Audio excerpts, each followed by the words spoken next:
எப்பவுமே என்ன நினைப்பேன் என்றால், பேச்சாளனும் ஒரு கலைஞன் தான் இல்லைங்களா? அப்படித்தானே, பேச்சாளனும் ஒரு கலைஞன்.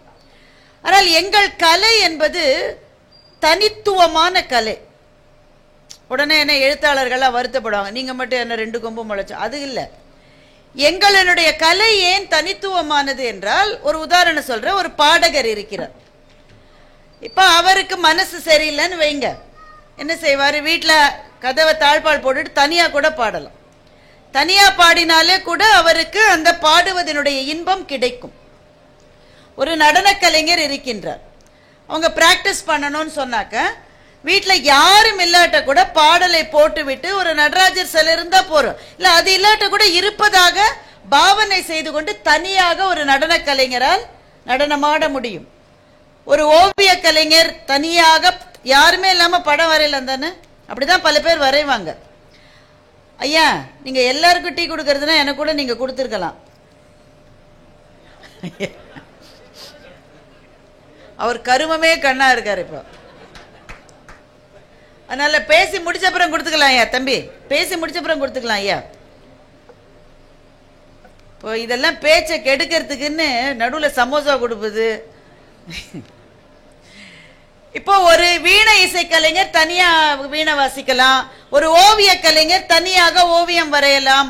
ஒரு சிற்பி பெரும்பாலும் தன் பக்கத்தில் யாரும் சிற்பம் செதுக்கும் போது இருப்பதை விரும்பவே மாட்டார், தனியா இருந்ததும் அவருக்கு அது வரும். ஒரு சமையல் கலைஞர் கூட யாருமே இல்லாட்ட கூட எனக்காக நான் சமைத்துக் கொள்வேன் என்று தன்னந்தனியாக சமைக்கலாம். எல்லா கலைஞர்களும் தனிமையில் தன்னுடைய கலையை ஆற்றுகிற போது இன்பம் காண முடியும்.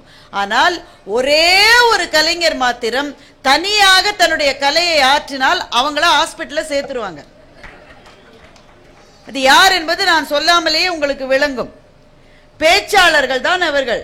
இப்ப எனக்கு மனசு சரியில்லைன்னு நம்ம வீட்டுல தனியா போய் பேச முடியுமா? ஒரு இடத்துல உடனே நேத்தி மட்டும் நல்லா தான் இருந்தாங்க, காலையில கூட நல்லா பேசிட்டு இருந்தாரு, என்ன ஆச்சோன்னு தெரியலன்னு மருத்துவமனையில சேர்த்துருவாங்க.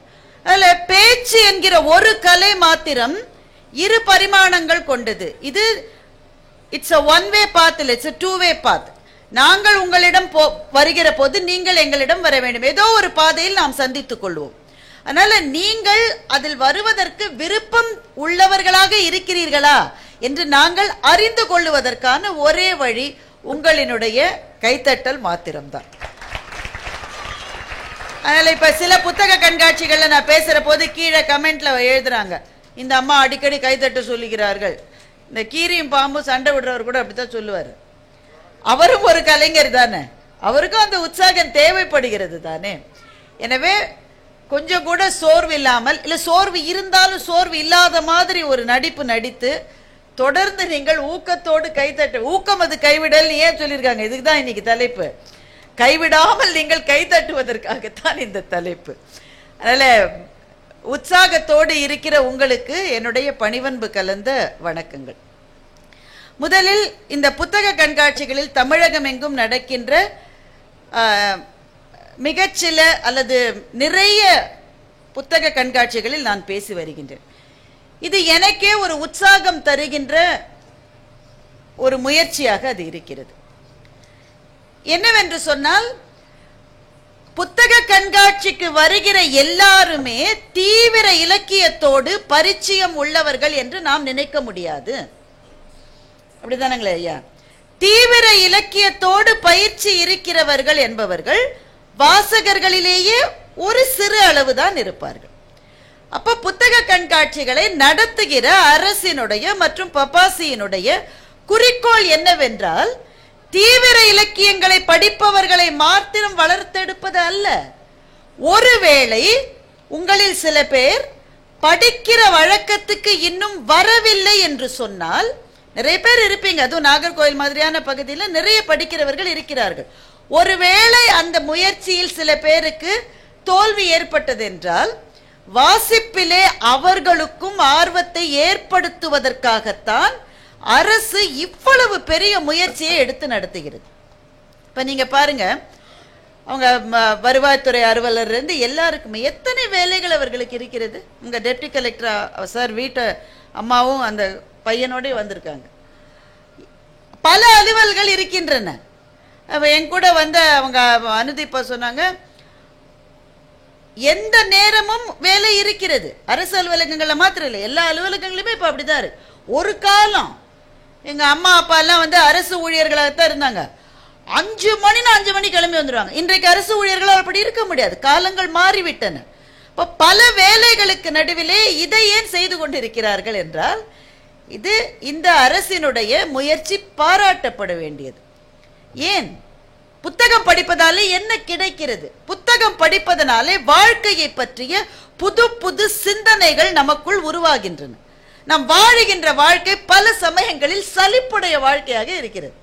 தினம் அதே மாதிரி எந்திரிச்சு அதே முகத்தை பார்த்து அதே அடுப்புல அதே பாலை வச்சு அப்புறம் காலையில் எழுந்து ஃபோனை பார்க்கறது ஒரு கொடுமை. உங்களுக்கெல்லாம் எப்படின்னு தெரியல, எனக்கு கொடுமை.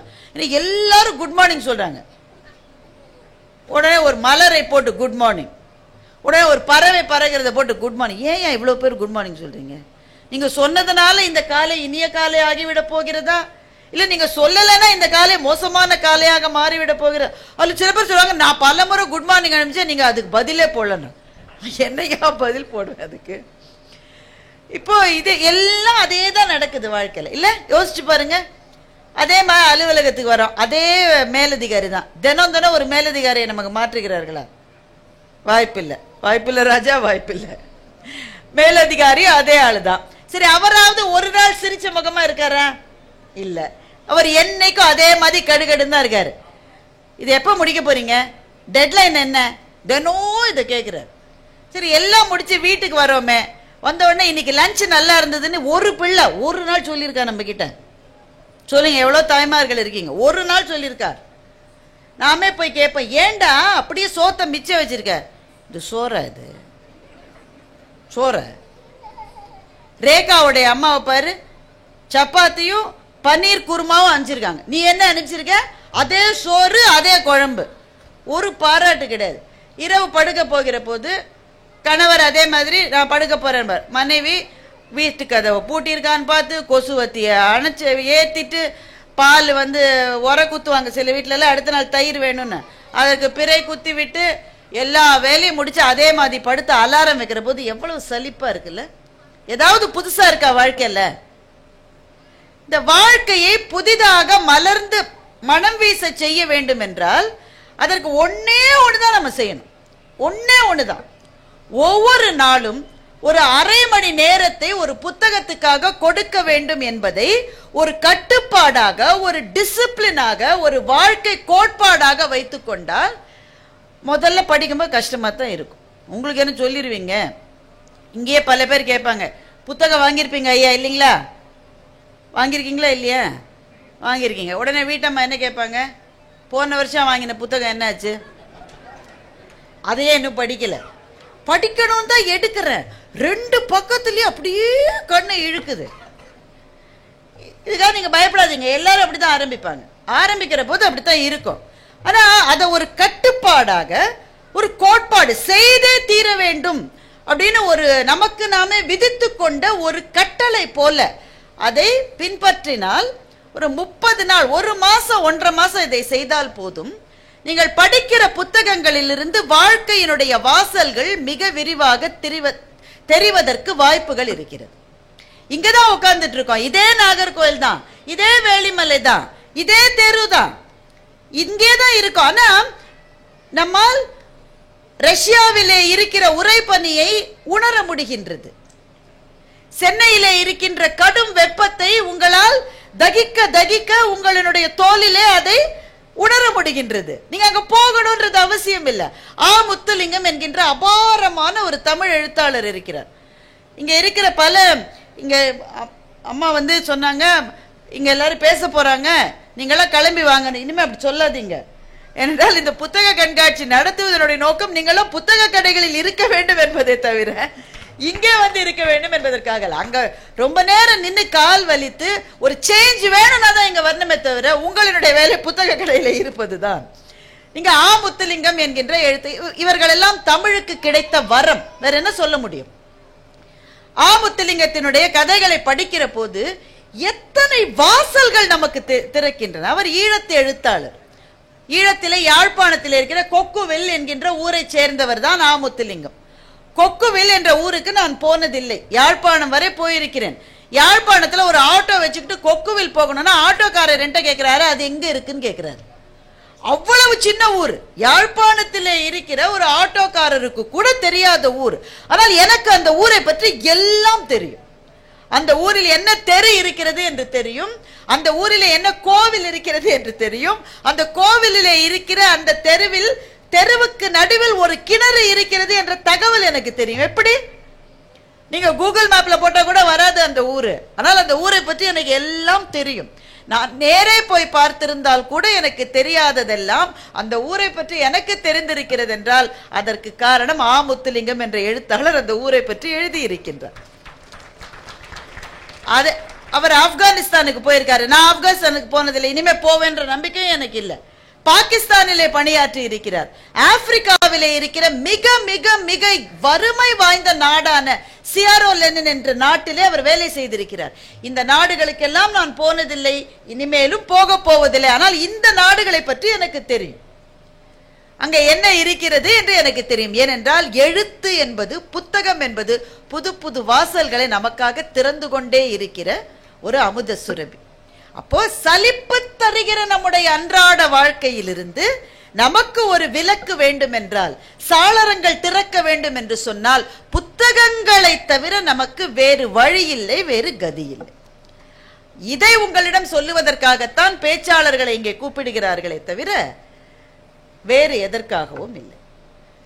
ஒவ்வொருவர் ஒவ்வொரு மாதிரி அதை சொல்ல போறோம். நாஞ்சில் நாட்டு கதைகளை பற்றி அவர் சொல்ல போகிறார், தொன்மத்திலே இருக்கின்ற அழகியலை பற்றி. எல்லாமே எல்லாத்துக்கும் ஒரே ஒரு கருத்து தான், புத்தகங்களை நோக்கி இதுவரை பயணப்படாதவர்களை அதற்கு செலுத்த. இப்ப நாகர்கோயில் எடுத்துக்கோங்க. நான் நாகர்கோயிலுக்கு வருவது இதுதான் 2வது முறை. முதல் முறையும் ஒரு புத்தக கண்காட்சி ஒரு 4 வருஷத்துக்கு முன்னாடி ஏதோ நான் வந்தேன். அப்போதும் சரி இப்போதும் சரி வந்துவிட்டு பேசிவிட்டு உடனே திரும்பி போகிற போலதான் அந்த பயண திட்டத்தை அமைக்க முடிந்தது.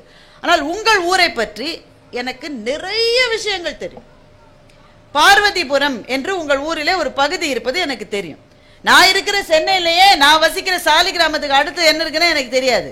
ஆனால் நாகர்கோவிலில் இருக்கிற பார்வதிபுரத்தை பற்றி எனக்கு தெரியும்.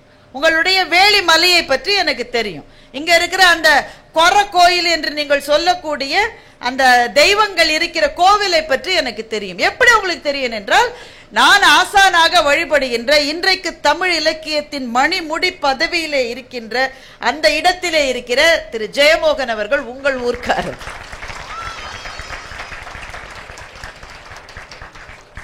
அப்போ எழுத்தாளர்களால் தான் அதை உருவாக்க முடியும். இப்ப நான் அந்த எழுத்தாளரை எனக்கு பர்சனலா தெரிஞ்சிருக்கணும் அவசியம் கிடையாது. ஜெயகாந்தனோட நான் ஒரு வார்த்தை கூட பேசியது கிடையாது. ஆனால் எனக்கு அவரை பற்றி என் மனதில் இருக்கிற சித்திரம் பிரம்மாண்டமானது. ஒரு எழுத்தின் மூலமாக எழுத்தாளனுக்கும் வாசிக்கிறவனுக்கும் இடையிலே ஒரு பாலம் ஏற்படுகிறது. அந்த பாலத்தில் போய் போய் அந்த எழுத்தாளனுடைய வாழ்க்கையை தொட்டுவிட்டு வர நம்மால் முடியும். அந்த வாழ்க்கையினுடைய வண்ணங்களை நம்மால் உணர முடியும். அதுதான் புத்தகம் படிப்பதற்கான காரணம், வேற எதுவுமே கிடையாது. புத்தகத்தை படிக்கிற மனதிலே வாழ்க்கையை வாழுவதற்கான சில விஷயங்கள் தெளிவா தெரியும் நமக்கு. உங்கள் பகுதி இன்றைக்கு அல்ல, கால காலமாக படைப்பாளிகளாலே பொலிவு பெற்ற பகுதி உங்களினுடைய பகுதி. ஔவையாருக்கு எங்க கோயில் இருக்கு தமிழ்நாட்டில்? உங்க ஊர்ல தான் இருக்கு. தோவாளையா? இங்கே தாழக்குடி, தாழக்குடி என்கின்ற பகுதியிலே ஔவையாருக்கு கோயில் இருக்கிறது. எனக்கு தெரிந்து தமிழகத்தில் வேற எங்கும் இருப்பதா எனக்கு தெரியல. ஒருவேளை ஏதாவது ஒரு இடத்துல இருக்கலாம். இவ்வளவு புகழ்பெற்ற கோவில் என்பது இங்கதான். அந்த கோவிலுக்கு பக்கத்திலே ஒரு நாவல் மரம் இருக்கிறது. கிட்டத்தட்ட 150 to 200 வருடங்கள் பழமையான ஒரு மரமும் அங்கே இருக்கிறது. அங்கே இருக்கிற அந்த ஔவையார் அம்மன் என்கின்ற அந்த சிலை சின்ன சிலை தான். நீங்க அளந்து பார்த்தா ஒன்னும் பெருசா இருக்காது, 1 அடி 1.5 அடி சொல்ல கூட கிடையாது. அந்த அளவே இருக்கிற அந்த சிலை தான் தமிழ் இன்றைக்கு வானத்தையும் தாண்டி வளர்ந்து நிற்பதற்கு காரணமான ஒரு பெண், ஒரு புத்திசாலி பெண்ணினுடைய உருவம் தான் அங்கே இருக்கிறது. யாரு கிடைக்கிறது? முப்பந்தல்னு ஒரு ஊர் இருக்கா, முப்பந்தல் ரொம்ப ரொம்ப ரொம்ப முக்கியமான ஊர். நீங்க இதை ஞாபகத்தில் வச்சுக்கணும். நிறைய பேருக்கு தெரிஞ்சிருக்கும், தெரியாதவர்களுக்காக நான் சொல்லுகிறேன். முப்பந்தல் என்கின்ற ஊர் தமிழ்நாட்டிலே நாம் நினைவிலே கொள்ள வேண்டிய ஒரு ரொம்ப சின்ன ஊர். ஆனால் நீங்கள் மறக்க கூடாத ஊர். ஏன் முப்பந்தல் என்று பெயர் வந்தது என்றால், ஔவையார் அங்கே சேரன், சோழன், பாண்டியன் என்ற 3 மன்னர்களையும் ஒரே இடத்திலே சந்திக்க வைத்தார். சந்திச்சிருவாங்க 3 பேரும், சந்திக்க வைக்க முடியும். பொன்னியின் செல்வன் படம் பார்த்தீங்களே, PS1 பார்த்துட்டீங்க, பார்க்கலையா? அங்க அநியாயமா இருக்கு. PS2 வரப்போகுது. அல்ல பாத்தீங்கன்னா தெரியும், சோழர்களுக்கும் பாண்டியர்களுக்கும் எப்படிப்பட்ட பகை இருந்திருக்கிறதுன்னு. அந்த கதையை லேசா நீங்க புரிஞ்சுக்கிட்டாலே உங்களுக்கு தெரியும். சோழர்கள் பதவிக்கு வந்த உடனே மதுராந்தகன் என்று பட்டம் சூட்டி கொள்ளுவார்கள். அந்த பேருக்கு காரணம் என்ன நீங்க யோசிச்சிருக்கீங்களா? எந்த சோழன்? அந்த படத்திலேயே பொன்னியின் செல்வனுடைய சித்தப்பா மதுராந்தகன் ஒருத்தரை பத்தி சொல்லுவாங்க இல்லையா? சரியா பார்க்கலன்னு நினைக்கிறேன், சில தலை தான் ஆடுது. அவர் ரஹ்மான் என்கின்ற நடிகர் அந்த கதாபாத்திரத்தில் நடித்திருக்கிறார். மதுரா என்ன அர்த்தங்க? மதுராந்தகன்னா என்ன அர்த்தம்? மதுரையை அந்தகம் செய்தவன் மதுராந்தகன். சோழ அரசனா நீ வந்துட்டாலே உன் வேலை என்னன்னா, உடனே பாண்டிய நாட்டுக்கு போய் மதுரையை அழித்து அந்த மன்னனை நீ ஒழிக்க வேண்டும். அப்ப மதுராந்தகன் என்று பட்டம் சூட்டிக் கொள்ளலாம். எல்லாம் ஒரு 200 கிலோமீட்டர் ரேடியஸுக்குள்ள இவ்வளவு பகை. சோழர்களும் பாண்டியர்களும் ஜென்ம பகை அவர்களுக்கு. சேரன், சோழன், பாண்டியன் இணைந்ததாக சரித்திரத்தில் ஏதோ 1-2 தகவல்கள் கூட கிடையாது. ஆனால் ஒரு கிழவி, அவங்க கிழவியான்னு எனக்கு தெரியல, நாம அவுன்ற எழுத்துக்கு வேற எதுவுமே கிடைக்காம ஔவையாரை போட்டு கையில ஒரு குச்சியும் கொடுத்து அந்த அம்மாவை கிழவி ஆகிட்டோம்.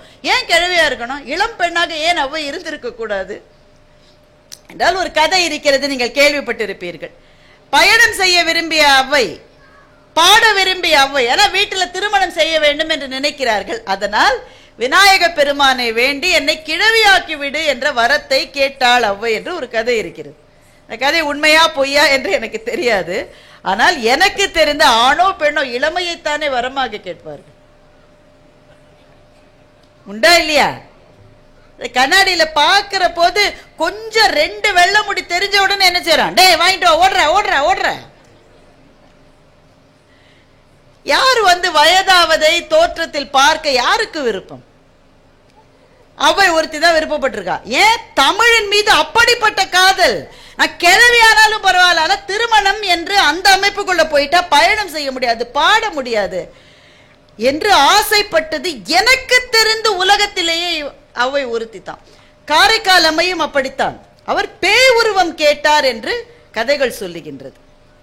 அப்போ ஒரு பெண் பயணம் செய்யணும், பக்தியில ஈடுபடணும், பாடணும், ஊர் ஊரா போகணும்னா ஒண்ணு கிழவியா இருக்கணும், இல்ல பேயா இருக்கணும். இந்த 2 ஆப்ஷன் இருந்தா தான் பயணமே சாத்தியம். அப்படிதான் அந்த கதையை நம்ம புரிந்து கொள்ள வேண்டியிருக்கிறது. அந்த காலங்கள் அப்படி மாறி வருகிற காலகட்டத்தில் நாம் வாழ்ந்து கொண்டிருக்கிறோம். ஆனால் நாம் இன்றைக்கு பூக்களாக மலர்ந்திருக்கின்ற இந்த தமிழ் சமூக மரத்தின் வேறாக இருக்கின்ற ஔவையை ஒரு நாளும் நாம் மறந்து விடக்கூடாது. ஏன்? 3 மன்னர்களையும் 3 பந்தல்கள் அமைத்து உட்கார வைத்தாள் ஔவை என்று கதை சொல்லுகிறது. ஒத்த பார்க்க மாட்டான், ஒத்த மூஞ்சி திரும்பி கூட பார்க்க மாட்டான். ஆனா 3 பேரையும் அழைத்து கொண்டு ஒன்றாக வைத்து ஒரு திருமணம் அங்கே நடந்து கொண்டிருக்கிறது. கல்யாணத்துக்கு வாங்கன்னு சொல்லி 3 பேரையும் கூப்பிட்டு மூவரையும் ஔவை வாழ்த்தினாள். எப்படி வாழ்த்தினாள்?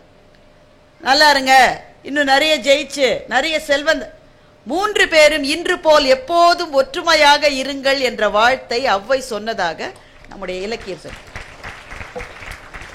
இது உங்கள் பகுதியிலே இது இருக்கிறது என்றால் அம்பாசிடர்ஸ் என்று இன்றைக்கு சொல்லுகின்றோம். அமைதிக்காக பறக்கின்ற வெண்புறாக்கள், அதனுடைய ஆரம்பம் ஔவையிடமிருந்துதான் துவங்கியது என்று நான் சொல்லுகிறேன். இப்ப தர்மபுரியிலே இருக்கிற தகடூரில் அதியமான் ஆட்சி செய்தான். அதியமானுடைய அரசவை புலவராக ஔவை இருந்திருக்கிறார். அதியமானுடைய ஒரு ஃப்ரெண்டுன்னு கூட சொல்லலாம். நீங்க சங்க பாடல்களை படித்தால் அந்த உணர்வு தான் வருது. ஒரு ஃப்ரெண்டு.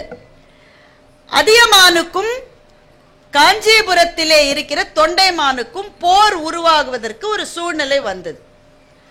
அப்போ ஔவை தூதுவரா. இப்ப நீங்க இந்த லாஜிஸ்டிக்ஸை நீங்க புரிஞ்சுக்கணும். தகடூர் அதியமானுடைய ஊர், அது தர்மபுரி. இன்றைக்கு இருக்கிற தர்மபுரி அது. தொண்டைமானுடைய ஊர் காஞ்சிபுரம். என்னையா டிஸ்டன்ஸ் ரெண்டுத்துக்கும்? ஒரு 200 கிலோமீட்டருக்கு மேல இருக்கும் கட்டாயமா. 200 கிலோமீட்டரை ஒரு வயசான பொண்ணு எப்படி கடந்து வந்திருப்பா? இந்த மாதிரி இது இருக்கா? 4 லேன் ரோடு இருக்கா? பறக்கிற டாடா சுமோ கார்கள் இருக்கிறதா? என்ன இருந்தது? எதுவுமே கிடையாது. வெறும் காடுகள் தானே. அல்ல, ஒரு கிழவி நடந்து வந்திருக்கா. நடந்து வந்துட்டா, காஞ்சிபுரத்துக்கு வந்து தொண்டைமானை சந்தித்து விட்டாள். தொண்டைமான் என்ன செஞ்சான்? புலவர்களுக்கு எல்லா மன்னர்களும் பாராட்டு வழங்கி அவர்களை கௌரவித்த காலம் அந்த காலம். தொண்டைமான் தன்னுடைய ஆயுத சாலையை சுற்றி காட்டினான். என்னோட வேல் எப்படி பளபளப்பா இருக்கு பாரு, என்னோட வாள் எப்படி பளபளப்பா இருக்கு பாரு, இந்த அம்புகள்லாம் எப்படி கூரா இருக்கு பாரு. அவசரம், ஆமா எவ்வளவு பளபளன்னு நீ ஆயுதம்லாம் வச்சிருக்கு நீ. எங்க அதிகமான இருக்கான். ஷியோ, அவனோட வாளெல்லாம் உடைஞ்சிருக்கு, வேலெல்லாம் உடைஞ்சிருக்கு. ஒரு அம்பு ஒழுங்கா இருக்கணுமே, ஒரு வில்லு நல்லா இருக்கணுமே, எல்லாம் உடைஞ்சிருக்கு. அவனுக்கு சுருக்குன்னு தேக்குது. ஏன்னா இந்த கிழவி சாதாரணமா பாராட்டுற மாதிரி பாராட்டி ஊசியால குத்துற மாதிரி குத்திருக்கு. பெண்களுக்கு தான் இது செய்ய வரும். ஒரு நாளும் ஆண்களுக்கு இது வராது. திட்டுறதுனா வெளிப்படையா திட்டுவான், திட்டக்கூடாத இடத்துல எல்லாம் திட்டுவான். பெண்கள் வந்து சிரிச்சுக்கிட்டே அப்படின்னு தான் சொல்லுவான். ஆனா உள்ள ஊசி சுருக்கு சுருக்கு சுருக்குன்னு பல பேர் அனுபவப்பட்டிருக்கீங்க, பார்த்தாலே தெரியுது. உடனே அவனுக்கு சுருக்குனது. இவ இந்த கேள்வி என்ன சொல்றா? பாராட்டுறா. உன்னுடைய ஆயுதங்கள்லாம் பளபளப்பா இருக்கு. பாராட்டா அது. அதியமானுடைய ஆயுதங்கள் உடைந்திருக்கிறது என்றால் அவன் போர்க்களத்தில் போய் போய் போய் அனுபவப்பட்டவா.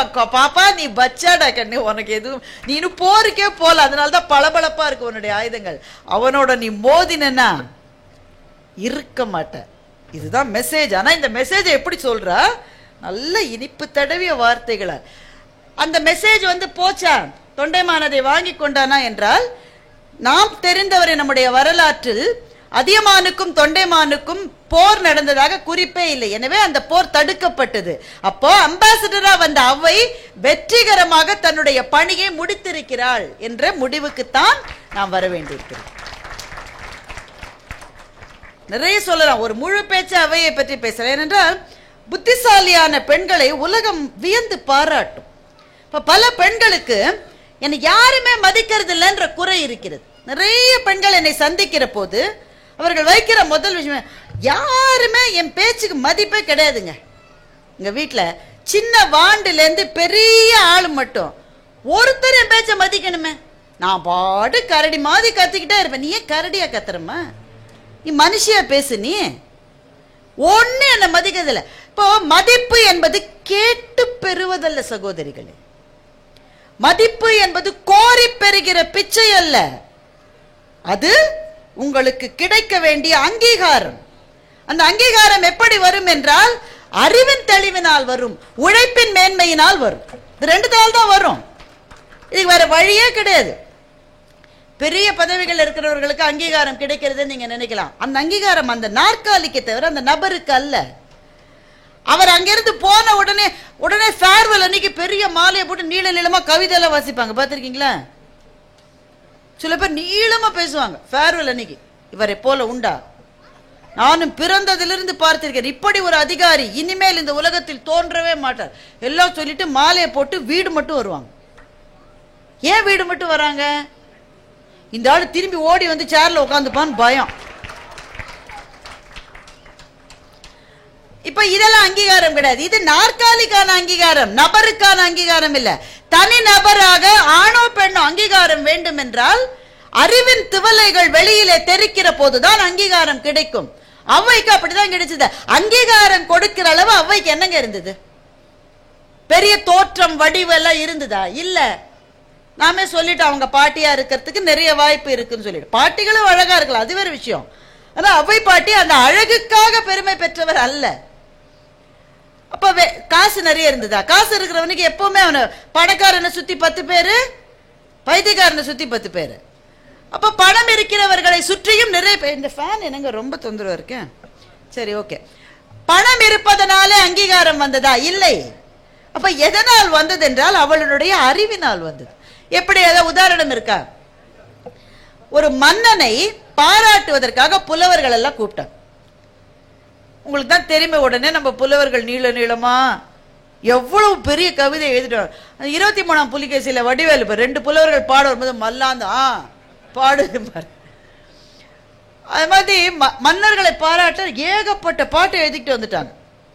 நீள நீளமோ படிக்கிறாங்க எல்லா புலவர்களும். கடைசியில் ஔவையினுடைய முறை வந்தது.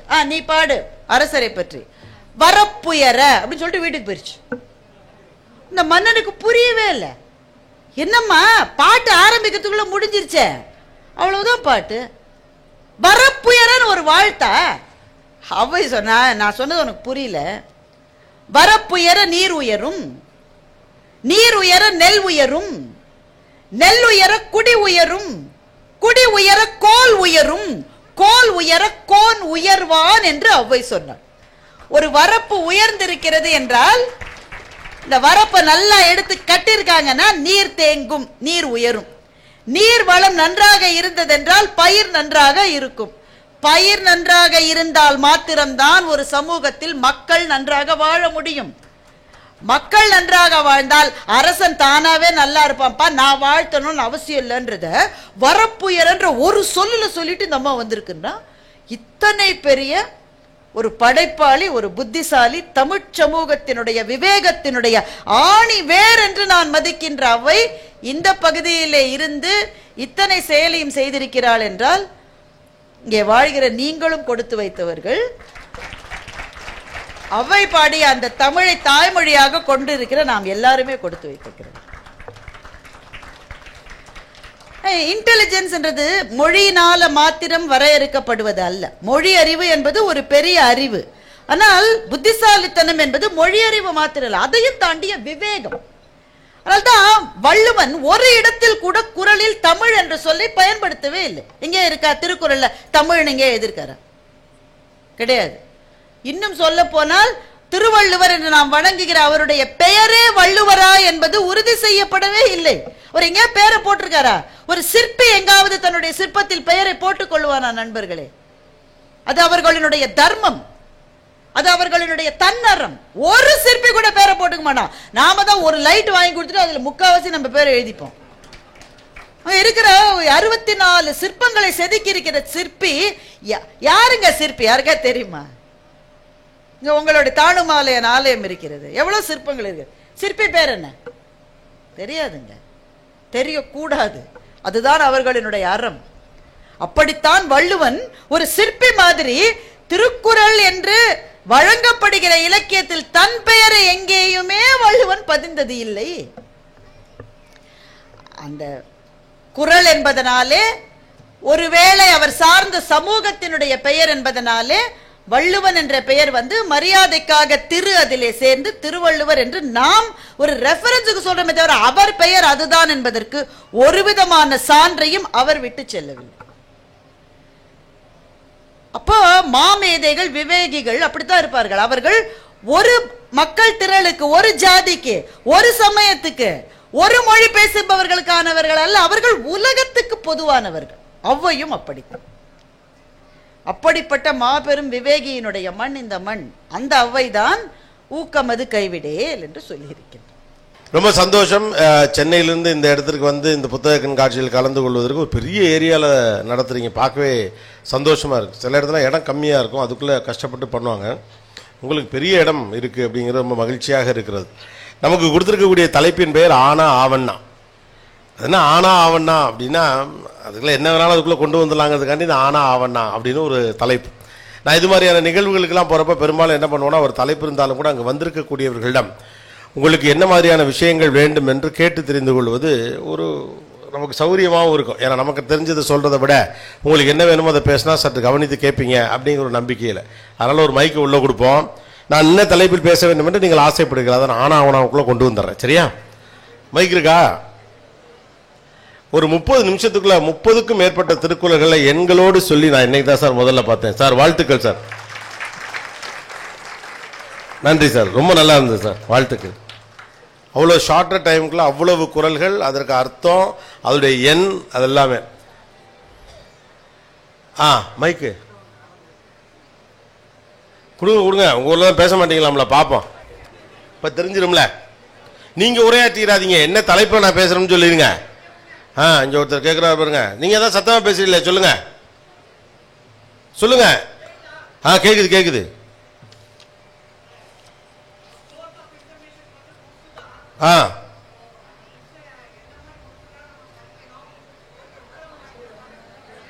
ஓகே, என்ன மாதிரி புக்கெல்லாம் படிக்கணும்? Source of information comes from book. அதனால என்ன மாதிரி புக் படிக்கணும்?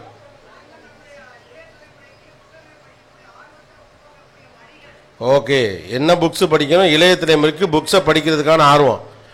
நான் பேசுவேன், நீங்க தலைப்பு மட்டும் சொன்னா போதும். ஃபுல்லா நீங்களே பேசிவிட்டா அப்புறம் நான் எந்த பேசுறது? என்ன புக்ஸ் இளைய தலைமுறைக்கு படிக்கும் ஆர்வத்தை உண்டாக்குவது எப்படி? அவரே கேள்வியும் சொல்லிவிட்டு அவரே பதிலையும் சொல்லிவிடுறாரு. சொல்லுங்க மேடம். அவர் தான் நியாயஸ்தன். இதுக்கு எதுக்கு மைக்குன்னு அதான் ஒரு சத்தமும் இல்லையே. வணக்கம் சார். வணக்கம் சார், இந்த கல்விங்கிற இதில் பேசணும் சார். கல்வியில் வந்து நீங்கள் ஏற்கனவே வந்து நல்ல ஃபர்ஸ்ட் ரேங்க் எடுக்கக்கூடியவங்களை பற்றி பேசியிருக்கிறீங்க. அப்புறம் லாஸ்ட் பெஞ்சஸை பற்றி பேசிக்கிறீங்க. இந்த மிடில் உள்ள ஒரு மாதிரி படித்து பாஸ் ஆகி போனவங்களையும் பற்றி பேசியிருக்கிறீங்க. இனி ஒன்று, அந்த ரெண்டு இல்லாமல் கொஞ்சம் ஃபெயில் ஆகி அடுத்தல பாஸ் பண்ணி இருப்பாங்கல்ல சார், அவங்களுக்கு இந்த எத்தனை லேயர்? இப்போ front bench, middle bench, last bench. இது நீங்க சொல்லுங்க எந்த பெஞ்ச்? நான் வந்து மிடில் இல்ல, ஒரு அட்டெம்ப்ட் பாஸ் பண்ணிருப்பாங்க. கொஞ்சம் அதுக்கு அவங்களுக்கு மேல அழுத்தங்கள் நிறைய இருக்கும். பாஸ் பண்ணலையே, நம்ம அடுத்து என்ன பண்ண போறோம், அவங்களுக்கு ஃபெயிலியர்ஸ். ஓகே, அவங்கள பத்தி பேசுங்க சார். டீச்சரா நீங்க? இல்ல சார், டீச்சர் இல்லையா? குறைஞ்சபட்சம் டியூஷன் டீச்சராவது இருக்கணுமே. இல்ல சார், கவர்மெண்ட்ல வர்க் பண்றேன். ஓகே. Failures in education. வணக்கம் சார். வணக்கம். பேரண்ட்ஸ் குழந்தைங்க ரிலேஷன்ஷிப் எப்படி இருக்கணும்? பேரண்ட்ஸ் குழந்தைங்க ரிலேஷன்ஷிப். எத்தனை வயசு பசங்க? காலேஜ் படிக்கிற பசங்க இருக்காங்களா? ஓகே. வணக்கம். கல்லூரி மாணவர்களின் எதிர்காலம் ஏன் சரியா இல்லையா? நீங்க படிச்சு முடிச்சுட்டீங்களோ? படிச்சு முடிச்சு போறது பண்றதெல்லாம் பண்ணிவிட்டு எங்களை வந்து சொல்றது ஒழுங்கா இருங்க. படிக்கிறப்பெல்லாம் எல்லா அதையும் பண்ணி முடிச்சுட்டு புதுசாக வர்றவங்க மட்டும் ஒழுங்கா இருக்க தம்பி. கல்லூரி மாணவர்களின் எதிர்காலம். வணக்கம். வணக்கம் சார். நல்லவனாகவும் இருக்க முடியல, கெட்டவனாகவும் இருக்க முடியல. இந்த காலத்துல வல்லவனா இருந்தா மட்டும்தான் வாழ்க்கைன்றாங்க. வல்லவனுக்கான இந்த காலத்து இலக்கணம் வேணும். இது தெரிஞ்சா நானே வல்லவனா இருப்பனே. நல்லவனாகவும் இருக்க முடியல, கெட்டவனாகவும் இருக்க முடியல. ரொம்ப போராட்டம். பிசினஸ் மேனா இருக்கீங்களா? Sir, good evening. Good evening. இந்த காலத்து ஜெனரேஷன் பசங்க எப்படி இருக்கணும்? நீ ஏமா ஜூன் தமிழ்ல ஹிந்தி டப்பிங் சீரியல் மாதிரி பேசுற? திரும்ப பேசு. இந்த காலத்து ஜெனரேங்க பசங்க வாழ்க்கையில எப்படி இருக்கணும்? எப்படி இருக்கணும்? யார் சொன்னா அதை கேட்க சொல்லி? ஒண்ணா நான் தான். நீ அதான் கேட்குறீ. என்ன படிக்கிறமா? 9th என்டர் ஆயிக்கேன் சார். ஆதர்ஷ் வித்யா கேந்திரா வெட்டுனி மேடம் கேம்பஸ்ல படிக்கிறேன். அது பரவாயில்ல. உன் கிளாஸ் ரூம்ல எத்தனை பெஞ்சில் உட்காந்துருக்கலாம் வேண்டாம். 9th படிக்கிற. ஆமா சார். இந்த ஜெனரேஷன் பிள்ளைங்க எப்படி இருக்கணும்? ஆமா சார். ஓகே. நாகர்கோவிலில் கொஞ்சம் வித்தியாசமா பேசுவாங்க, கேள்விப்பட்டிருக்கேன். இது பயங்கர வித்தியாசமால இருக்கு. ஏன்டி இப்படி பண்ற அப்படிம்பாங்க, கேட்டிருக்கேன். அந்த ஒரு காமெடி சீரீஸ் நான் தொடர்ந்து பார்ப்போம் எங்க வீட்டில். சார் வணக்கம் சார். சொல்லுங்க சார். இன்னைக்கு வந்து பேரண்ட்ஸ் எடுத்துக்கிட்டாங்கன்னா ஸ்டடீஸ்க்கு கொடுக்க இம்பார்ட்டன்ஸை வந்து யாருமே பிளேயிங்க்கு கொடுக்கற ஸ்போர்ட்ஸுக்கு வந்து கொடுக்க மாட்டேங்கிறாங்க. நீ என்ன ஸ்போர்ட்ஸ் விளையாடுறீங்க தம்பி? சார், நான் கிரிக்கெட்ல பிளேயரா இருக்கேன். ஓகே. இல்ல ஸ்போர்ட்ஸ் கொடுத்துட்டு தான் இருக்காங்க, கேமிங்க்கு கொடுக்கறது இல்ல. ஆமா சார். PUBG எல்லாம் இப்ப நீங்க அதுல சேர்த்துட்டு ஸ்போர்ட்ஸ்ல I want to சார், நாங்க அந்த மாதிரி போகாம கிரவுண்ட் ஸ்போர்ட்ஸ்க்கே கொடுக்க மாட்டேங்கிறாங்க. படி படி படி படின்னு சொல்றாங்க. விளையாடுன்னு யாருமே சொல்றது இல்ல.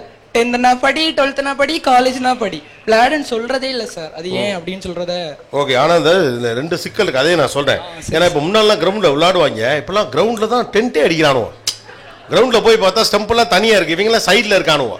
ரெண்டு வகையான பிரச்சனை இருக்கு அதுல. சென்னையில பாத்துருப்பீங்களா இருக்கும், கன்னியாகுமரி நாகர்கோவில்ல ரூம் போட்டா தங்க முடியும்? பார்த்து தானே சொல்ல முடியும். ஓரளவு சொல்றேன் சார். நீங்க கன்னியாகுமரி வந்துட்டீங்கன்னா ஒரு ஊருக்கு 3 கிரவுண்ட் இருக்கு சார். நீங்க எங்க போனாலும் விளையாடலாம், கிரிக்கெட்லாம் விளையாடலாம். அங்கெல்லாம் கிரவுண்ட் இருக்கும், விளையாட முடியாது சார். அதான் சார், கன்னியாகுமரி வந்து வேற, சென்னை வேற. அதான் சொல்றேன். ஆனா பிரச்சனை ஒன்னா தானே இருக்கு சார். பிரச்சனை தானே, விளையாட விட மாட்டேங்கிறாங்க. ஆமா சார், Right. பிரச்சனை தான். வேறு தலைப்பு இயற்கை பாதுகாப்பு.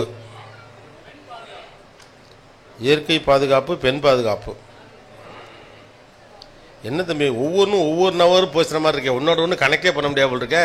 வேறு வேறு சார் எந்த டாபிக்கும் வேண்டாம் சார், கொஞ்சம் ஜாலியா பேசினா போதும் சார். அப்படியா? ஆமா,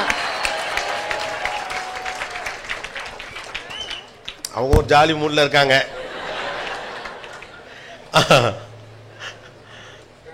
வேறு அவங்க தலைப்பு வேண்டான்னு சொல்லிட்டாங்க. அதனால நான் யோசித்த தலைப்பு வந்து இந்த தலைமுறை வந்து பெற்றோர்களை வந்து மதிக்காம வளர்றாங்க, கொஞ்சம் வித்தியாசமா. நம்ம அப்பாக்களை வந்து நம்ம எப்படி பார்த்தோமோ அப்படி பார்க்காம நம்ம வந்து இந்த தலைமுறையுமே ஒரு தோழனா வளர்க்கும் போது அவங்க வித்தியாசமா வளர்றாங்க. அதை நம்ம ஒரு எப்படி வளர்க்கலாம் பிள்ளைகளை. இப்ப பிரச்சனை நம்ம வளர்க்கறத பத்தி சொல்றீங்களா, பிள்ளைங்க மதிப்பளிக்கலன்னு சொல்றீங்களா? மதிக்க மாட்டேங்கிறாங்க. என்ன படிக்கிறாப்ல உங்க பிள்ளை? சின்ன பசங்க தான், 4ஆம் கிளாஸ் 2ஆம் கிளாஸ். அவன் மதிக்கிறானா இல்லையானே தெரியாது. எப்பன்னு இப்பே டயர்ட் ஆயிட்டீங்கன்னா அவன் 12th எல்லாம் வந்தானா எவ்வளவு கஷ்டம் இருக்கு. இப்பே பதட்டமா இருக்கோ? எல்லாருக்கும் சேர்த்து தான், அக்கா பிள்ளைங்க எல்லாருக்கும் சேர்த்து. ஓ, எல்லாரும் சேர்த்து. பாவம் அவங்க பிள்ளை மதிக்கலன்னா கூட தாங்கிக்கலாம். அக்கா பிள்ளை, தங்கச்சி பிள்ளை யாருமே மதிக்கலங்களாப்ல. Okay okay, last one. என்ன மற்றவங்களுக்கு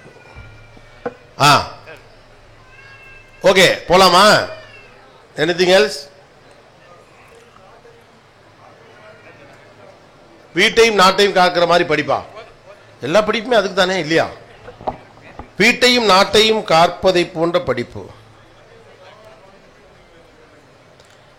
வீட்டையும் நாட்டையும். இளைஞர்கள் தவறான பாதைக்கு போகிறார்கள்.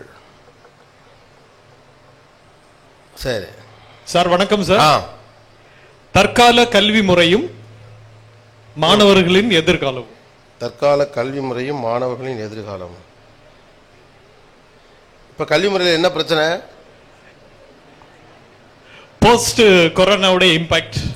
அது வேணா சொல்லலாம். பட் கல்வி முறையை வந்து எப்போதுமே நம்ம கொஸ்டின் பண்றோம். ஆனா கொஸ்டின் பண்றவங்களுக்கு கல்வி முறையை பத்தி ஏதாவது ஐடியா இருக்கான்னு தெரியல. இப்ப இருக்க கல்வி முறையில என்ன பிரச்சனை? இது ஒரு ஆன்லைன் எஜுகேஷன் மாதிரி போயிட்டு இருக்கு. அது கல்வி முறை இல்ல, அது இப்போ வந்து சூழ்நிலை. அந்த technological oriented technology oriented online education சிக்கல்கள் பத்தி பேசுறீங்க. ஆமா, அதோட இம்பாக்ட் என்னங்கறத சொல்லுங்க. ஓகே போலாமா? ஸ்டார்ட் பண்ணிட்டா? சார் வந்துருங்க. போதும் போதும், வருது இருக்குன்னா சொல்லிடுங்க. ஆல் குட், போலாமா? சார், அச்சம்ன்ற வார்த்தையை பிரித்து பயம். பயம் என்ன புரியல? பயம் எதெல்லாம் பத்தி பயப்படுறோம் இன்னைக்கு, அந்த மாதிரியான ஒரு விஷயம். பயம் வேணுமா அந்த மாதிரி கேக்குறீங்க? பயந்துட்டு இருக்கோம். அது என்னென்ன மாதிரியான பயங்கள்? நீங்க வேற ஏதோ தனிப்பட்ட முறையில கேக்குறீங்க, அதை தலைப்பா சொல்றீங்க. என்ன பயம்? உங்க மனைவி வந்திருக்காங்களா இல்லையா? இல்ல, பக்கத்துல இருக்காங்க. அப்புறம் என்ன பயம் தான்? அதனாலதான் தைரியமா பேசுறேன். இல்ல இல்ல, அதாவது ரெண்டு இருக்கு. பயத்திலையும் வீரத்திலையும் ரெண்டு விதமான வீரம் இருக்கு. மைக் வாங்கிருங்க. ஒரு 1000 பேர் ஒரு இடத்துல நின்னாங்களாம். 1000 பேர் ஒரு இடத்துல நின்றுருக்காங்க.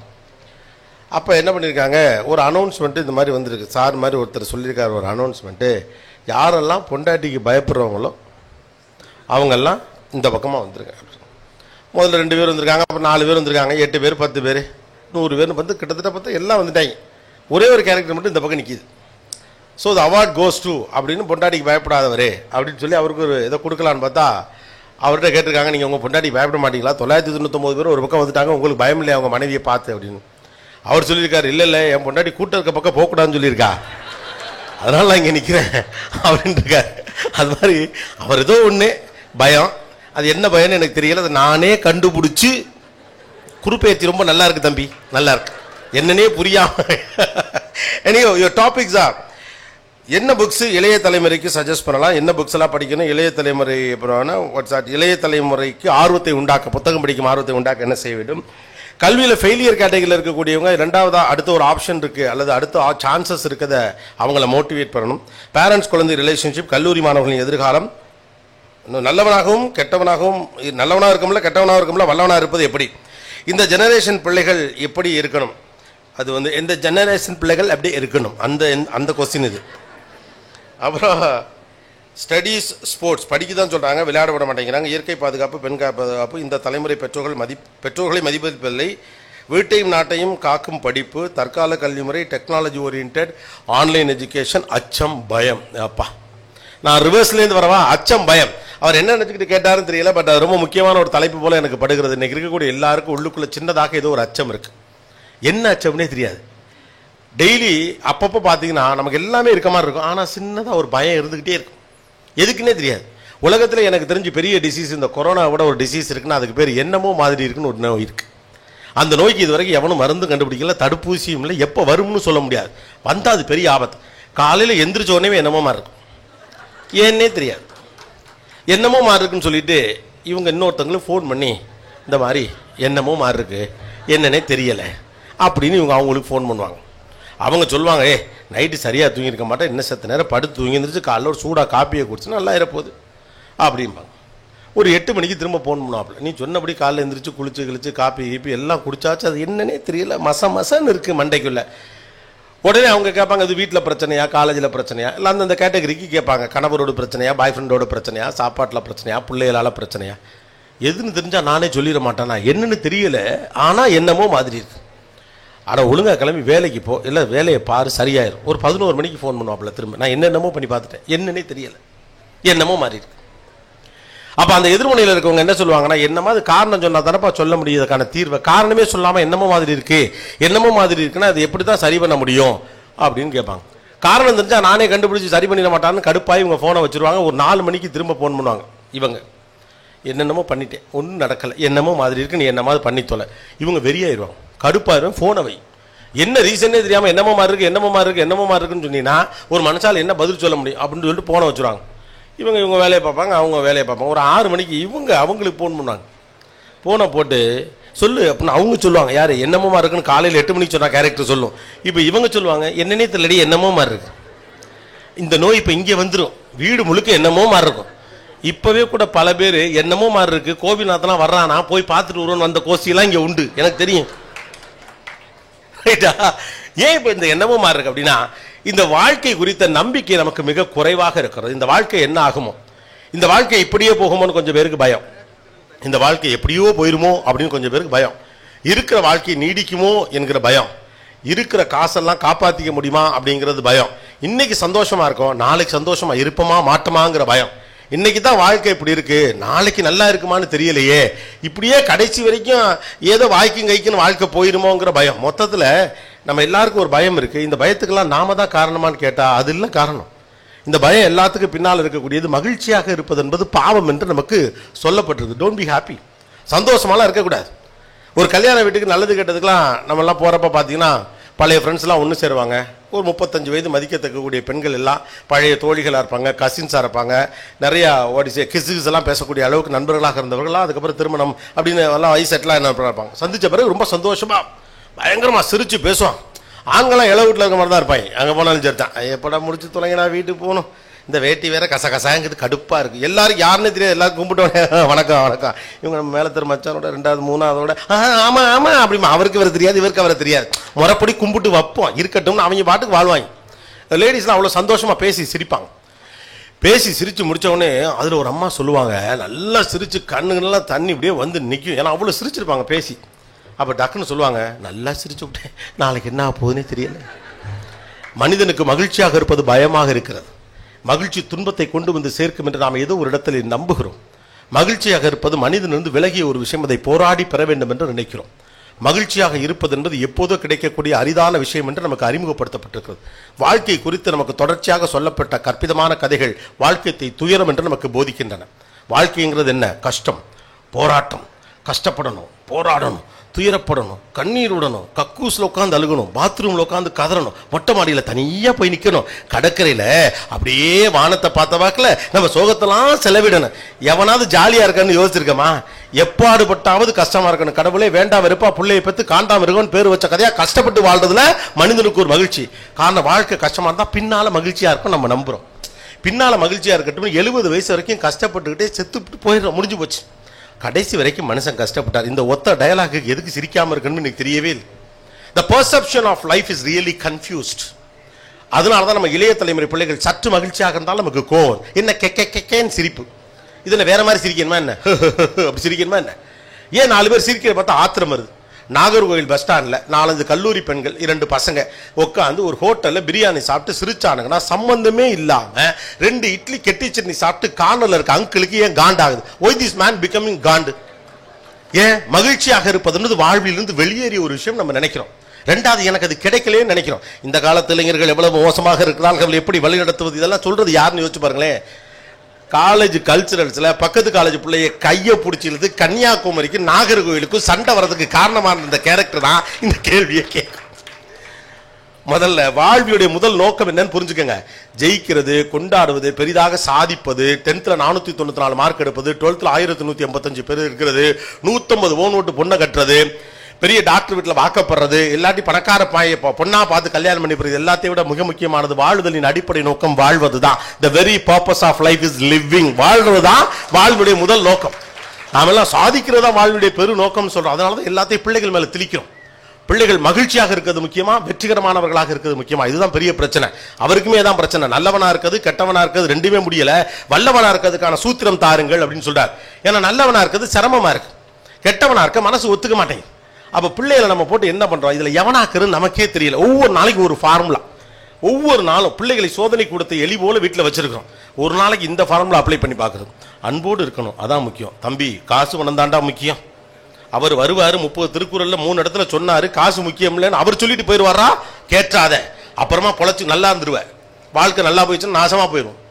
கேட்கறத கேட்கணும், கேட்டதோட விட்டணும் அப்படின்னு ஒரு நாள். கோபிநாத்தனை சொன்னால அதை அப்படியே அச்சு பிசகாம ஃபாலோ பண்ணணும் அப்படின்னு ஒரு நாள். மறுநாள் அவனே அதை ஃபாலோ பண்ண மாட்டான். நீ என்னதுக்கு இதை ஃபாலோ பண்ண போறேன்னு ஒரு நாள்.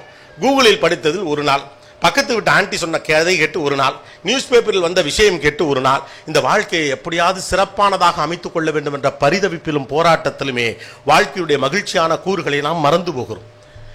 வாழ்க்கையை ரொம்ப கஷ்டப்படலாம் நீங்க ஒன்றும் போராடிலாம் ஜெயிக்காதீங்க. வாழ்க்கையே ஜெயிப்பதற்கானது தான். வாழ்க்கையினுடைய இயல்பே வாழ்வில் ஜெயிக்கிறது தான். நீங்க தான் வாழ்க்கையில் ஜெயிக்கிறது கஷ்டங்கிற முடிவு எடுக்கிறீங்க. இயற்கையோ மனிதரோ அவர்களுடைய சிந்தனைக்கு ஏற்ப யாரோ ஒருவர் நம்மை படைத்திருக்க கூடும். ரைட்டா? கடவுள் படைத்திருக்கலாம் அல்லது இயற்கை படைத்திருக்கலாம் வச்சுக்கோங்க. இப்போ மனுஷன் இந்த மைக்கை தயாரிக்கிறான். ரைட்டா? தட்டுனா கரெக்டா சத்தம் வரணும். இப்படி வச்சு பேசினாலும் கேட்கணும், இப்படி வச்சு பேசினாலும் கேட்கணும். நீங்க கேட்டாலும் நல்லா இருக்கணும், நான் பேசினாலும் நல்லா இருக்கணும். இந்த கேமரா தயாரிக்கிறாங்க, அடுத்த வருஷம் தயாரிக்கிறாங்க. இப்போ செல்போன்ல எல்லாத்தையும் எடுக்கக்கூடிய அளவுக்கு டெக்னாலஜி தயாரிக்கிறாங்க. அந்த ஒரு பொருளை தயாரிக்கக்கூடிய ஒருவர் என்ன நினைத்து கொண்டு அதை செய்வார்? இது ரொம்ப வெற்றிகரமான ஒரு பொருளாக இருக்க வேண்டும். த பெஸ்டா இது இருக்கணும், பெஸ்ட் ஆஃப் த மைக்கா இருக்கணும். என்னுடைய மைக்கு நான் உருவாக்குற இந்த audio system best of the audio சிஸ்டமா இருக்கணும். நான் உருவாக்குற இந்த கேமரா உலகத்திலே பெஸ்டான கேமராவா இருக்கணும் அப்படின்னு சொல்லி பின்னால ஓடுதல் ஒரு ஏசி பெஸ்ட் ஆஃப் த ஏசியாக இருக்கணும் அப்படின்னு அவர் நினைச்சு தயாரிச்சாரு. பட் அது அப்படி இல்லை. ஓகே, அந்த கதை தனி. ஓகே, அப்படிதான் ஒவ்வொரு மனுஷன் நினைப்பாங்க.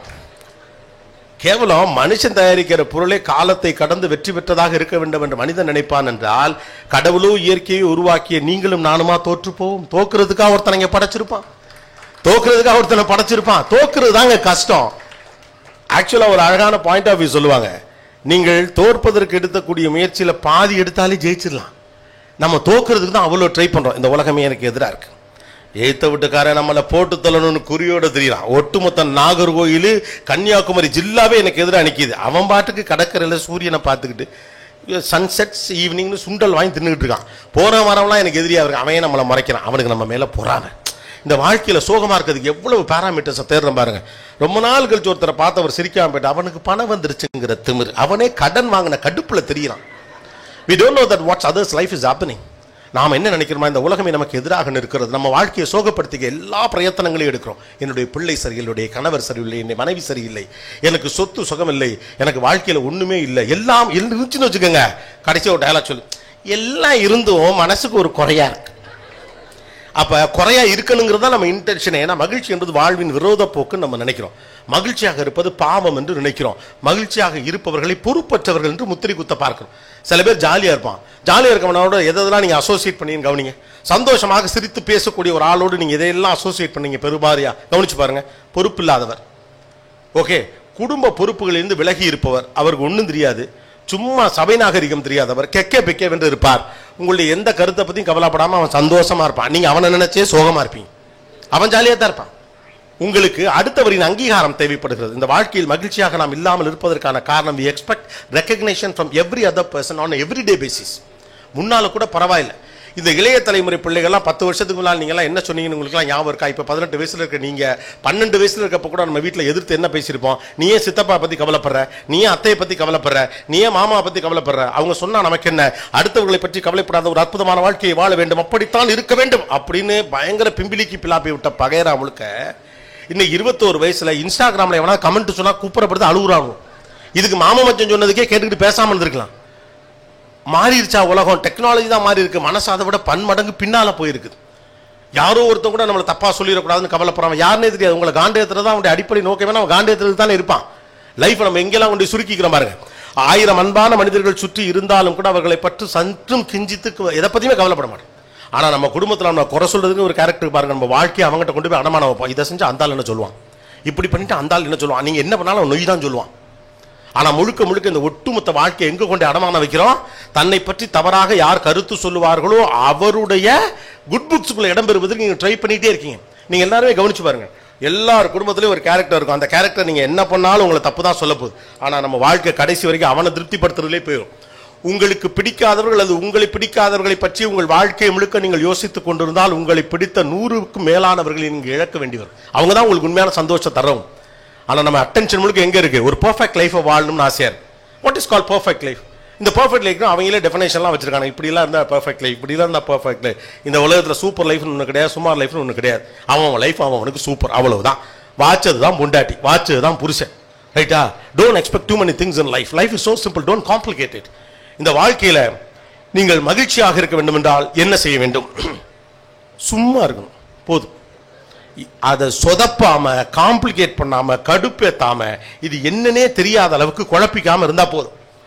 லைஃப்ல அடிப்படையில் இப்ப என்ன ப்ரெஷர் வந்துருச்சு அப்படின்னு கேட்டா, முன்னாலெல்லாம் பாத்தீங்கன்னா பிள்ளைகளை தான் நம்ம அடுத்தவங்களோட கம்பேர் பண்ணியிருந்தோம். ஒரு 10 வருடத்துக்கு முன்பு நான் மேடைகளிலே பேசக்கூடிய போது அடிக்கடி சொல்லுவேன், ஒரு நாளும் உங்கள் பிள்ளைகளை இன்னொரு பிள்ளையோடு ஒப்பிடாதீர்கள், அது மிகப்பெரிய ஆபத்து. இப்போ சமீபமான சில விஷயங்களை ஸ்டாட்டிஸ்டிக்ஸ் டேட்டாஸ் எல்லாம் எடுத்து பார்க்குறப்ப என்ன தோணுதுன்னா, பிள்ளைகளை கம்பேர் பண்ணுறது கூட பரவாயில்ல போல இருக்கு. இப்போ நம்ம இன்னொருத்தரோட நம்மளை கம்பேர் பண்ணுறது தான் ரொம்ப அதிகரிச்சு. முன்னாலேயாவது பக்கத்து வீடு, எழுத்த வீடு, சொந்தக்காரன், தாய பிள்ளை கல்யாணத்துக்கு போனால் அவன் மாதிரி நம்ம ஒரு கல்யாணம் பண்ணி பண்ணியா, வாலியா சவன்னு ஒரு பிள்ளையை கட்டியிருக்கான், நம்மளும் அப்படி சவப்பான ஒரு பிள்ளையை கட்டி பண்ணும் அப்படின்னு நினைக்கலாம். அவங்க பணக்கார வீட்டில் பொண்ணு எடுத்தாங்க, நம்ம எடுத்து பண்ணோம். மாப்பிள்ளை பாரு படித்தவராக இருக்கா, நம்மளும் எடுத்துடணும், இந்த ஜில்லாவை தாண்டி வெளியில் எடுக்கிறோம் அப்படின்னு பட்டான். இப்போல்லாம் சோஷியல் மீடியா தான். யாருன்னே தெரியாது, சம்பந்தம் இல்லாதவெல்லாம் கார் வாங்கினேன்னு சொன்னால் நம்மள்ட்ட கார் இல்லைங்க, அவங்ககிட்ட கார் இருக்கு போடுறான். உங்களுக்கு என்ன போ? வெளியிலிருந்து வேடிக்கை பார்க்கிற ஒரு வாழ்க்கையை உங்கள் வாழ்க்கையோடு தயவு செய்து தொடர்பு படுத்தாதீர்கள். இன்னைக்கு உலகம் பறந்து விழுந்து கிடக்கிறது. உங்க கண்ணு முன்னால பார்க்கிற எல்லாமே உங்களுக்கும் நடக்கணுங்கிற அவசியம் கிடையாது. ரெண்டாவது, அடுத்தவருடைய வாழ்க்கையை வேடிக்கை பார்த்து ஒரு வாழ்க்கையை வாழ முயற்சிக்கிற போது நம்முடைய வாழ்க்கையை நம்மால் வாழ முடியாமல் போய்விடும். You can't leave somebody's life. நீங்கள் ஒரு நாளும் இன்னொருடைய வாழ்க்கையை வாழவே முடியாது. கோபிநாத்லாம் பாரு, அங்கேருந்து வந்தான், ஜில்லுன்னு வந்தான், வந்த வாக்கில் ஜில்லுன்னு பேசுறான். எவ்வளவு ஜில்லுன்னு இருக்குன்னு எனக்கு தான் தெரியும். வெளியிலேருந்து பார்க்குறப்ப இருக்கிற வாழ்க்கை இல்லை பாரு. வாரம் ஒரு கோட்டு போடுவார், அப்படியே தலைகளும் அப்படி டக்குன்னு சீவி. இப்போ கூட யோசிப்பாங்க, முடியலாம் நிறைய இருந்துச்சு, கம்மியாயிடுச்சு, அங்கே சவப்பான் தான் இங்கே கருப்பாக இருக்கான். வாரம் ஒரு கோட்டு போட்டுக்கிட்டு அப்படி ஜாலியாக பேசிட்டு அவருக்கு என்னப்பா அப்படின்னு இருக்கலாம். மே மாதம் கோட்டு போட்டு பாருங்க தெரியும், 8 மணி நேரம். வெளியிலிருந்து வேடிக்கை பார்க்கிற போது நீங்கள் பார்க்கக்கூடிய எல்லோருடைய வாழ்க்கையை போல உங்களுடைய வாழ்க்கை இருக்க வேண்டும் என்ற எந்த அவசியம் இல்லை. இந்த உலகத்தில் உயர்வான வாழ்க்கை என்று ஒன்றுமில்லை, தாழ்வான வாழ்க்கை என்று ஒன்றுமில்லை. உங்களை விட பெரியவனும் கிடையாது, உங்களை விட சின்னவனும் கிடையாது, எல்லாரும் ஒண்ணுதான். Every life is so beautiful, just enjoy the life. Life enjoy பண்ணு.